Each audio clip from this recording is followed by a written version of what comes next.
Life కి స్వాగతం. మీ ఆరోగ్య నేస్తం. ఇది కేవలం సమాచారంగా మాత్రమే భావించండి. ఈ సమాచారం ఆధారంగా ఆరోగ్య సమస్యలకు సంబంధించిన నిర్ణయాలు తీసుకోవద్దు. అందుకోసం వైద్య నిపుణులను సంప్రదించండి.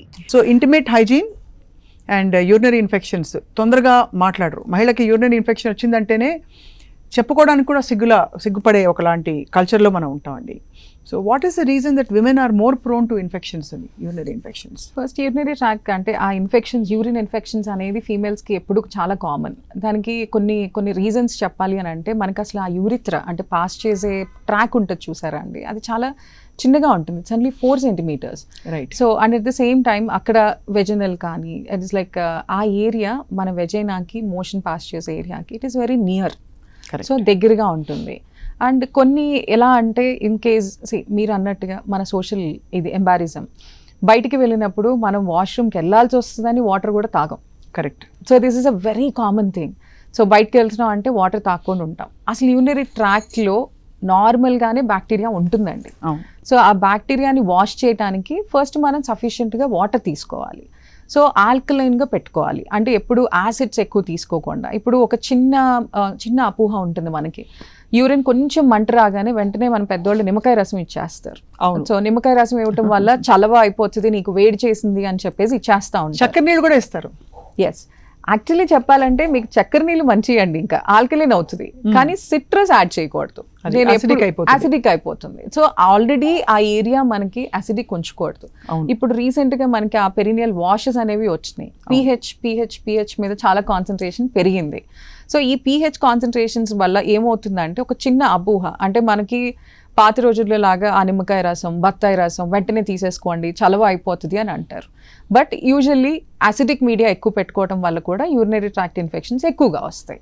సో ఈ ఇన్ఫెక్షన్స్ తగ్గించుకోవడానికి బేసిక్గా ఈ సిట్రస్ అంతా ఒక పక్కన పెట్టేసి ఆ తర్వాత కొంచెం ఆల్కలైన్ అని అంటాం. ఇప్పుడు మీరు ఒక ఎవరో చాలా మందికి ఇచ్చే ఉంటారు, చాలా మంది doctors, Citralka syrup. It's very common, it's an alkaline syrup. అవును. సో ఆల్కలైన్ ఫస్ట్ ఎందుకు ఇస్తామంటే పాపం వాళ్ళకి ఫస్ట్ ఆ బర్నింగ్ అనేది తగ్గిపోద్ది. కరెక్ట్. సో మనం తీసుకునే ఆహారంలో ఆల్రెడీ ఆల్కలైన్ పెట్టుకున్నాం అనుకోండి, మనకి ఇన్ఫెక్షన్స్ అనేవి దూరం ఉంటాయి. Right. So first of all దీన్ని కొంచెం చికిత్స గురించి మాట్లాడే ముందు డాక్టర్ గారు దీని ఐడెంటిఫికేషన్ చూద్దాం. యూరిన్లో మంట, ఒక విధమైన డిస్కంఫర్ట్, పెయిన్, సమ్ టైమ్స్ ఒక్కో సందర్భంలో బ్లడ్ రావడం కూడా యూరిన్లో, అండ్ వీటితో పాటు ఇంకా ఇతరత్ర సిమ్టమ్స్ ఏమన్నా ఉంటాయా? మ్యూకస్ రావడం. సో యూరిన్ ఇన్ఫెక్షన్స్ ఫస్ట్ మీరు అన్నట్టుగా విపరీతమైన మంట తర్వాత యూరిన్ పాస్ చేసేసిన తర్వాత లాస్ట్లో ఇంకా వెంటనే లేచి నుంచోవాలా అన్నంత నొప్పి. సో దాన్ని ఆఖరిలో నొప్పి అని అంటాం. సో బ్లాడర్ ఇన్ఫెక్షన్ వరకు వెళ్ళిపోతే ఆ లక్షణం కనిపిస్తుంది. కిడ్నీ స్టోన్స్ కానీ బాగా సివియర్ ఇన్ఫెక్షన్ ఉన్నప్పుడు ఇవి ఏవీ లేకపోయినా కలర్ మారిపోతుంది, బ్లడ్ కలర్లో వచ్చేస్తుంది మీరు అన్నట్టు.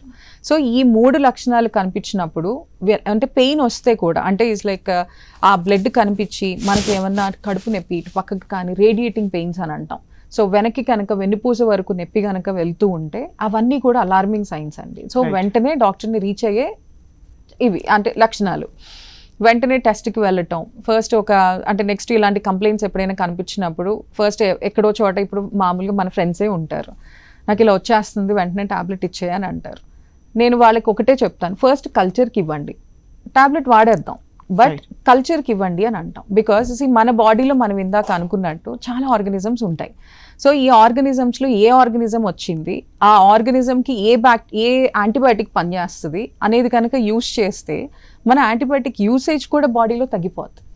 So unnecessary abuse of antibiotics కూడా తగ్గిపోతాయి. కరెక్ట్. సో అన్నెసెసరీగా పోయినసారి డాక్టర్ ఏదో టాబ్లెట్ ఇచ్చేసారు, ఈసారి వేసేసుకుందాము అన్నది వద్దు, అలా చేయకూడదు. అంటే యాంటీబయాటిక్స్ కల్చర్ చేసిన తర్వాతే ఏ స్ట్రెయిన్ ఆఫ్ బ్యాక్టీరియా ఉందో తెలుసుకోవడానికి అవకాశం ఉంటుంది. అండ్ కామన్గా ఈక్వలై అని అంటారు, కానీ చాలా సందర్భాల్లో మనకి బ్రాడ్ స్పెక్ట్రమ్గా యాంటీబయాటిక్ ఇవ్వకపోతే అది బెడిసికొట్టే అవకాశమే ఎక్కువ కనిపిస్తుంది. ఇది కేవలం సమాచారంగా మాత్రమే భావించండి. ఈ సమాచారం ఆధారంగా ఆరోగ్య సమస్యలకు సంబంధించిన నిర్ణయాలు తీసుకోవద్దు. అందుకోసం వైద్య నిపుణులను సంప్రదించండి.